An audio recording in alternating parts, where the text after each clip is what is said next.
তখন আমি টাঙ্গাইল এম আলী কলেজের অনার্স প্রথম বর্ষের ছাত্র।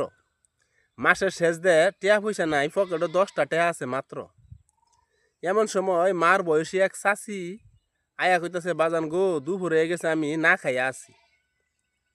হুইনা মনটা আমাদের এত কষ্ট ভাইলাম, আমার যে 10 টিয়া আছি ওই পুরাটাই দিয়ে দিলাম। এমন সময় আইলো একটা ফোন করছে আমি যে ছাত্র পড়াই হের বাপ আব্দুল করিম মাহাজন।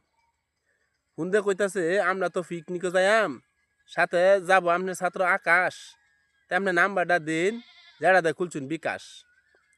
কারণ আপনার লগে তো 7 দিন পরে হবো দেখা, তো যাওয়ার আগেই দিয়ে দিবার চাই আপনার বেতনের টেহা। তো ভাই আমি সাথে সাথেই নাম্বারটা দিয়ে দিলাম। পরক্ষণে টেহাটা ফাড়াই দিল ভাই। কি যে উপকার হইব হইলু, কেমনে বুঝাইয়াম। তবে একটা জিনিস, মানে কারো হেল্প করলে কেউ যে ঠেকে দেখে না, এইটা ভাই শিখলাম। এই শিক্ষা যে শিখলাম, এই শিক্ষাটা কোনো স্কুল কলেজ পাওয়া যেত না। আসলেও আল্লাহ কাউরে ঠেয়াই রাখে না।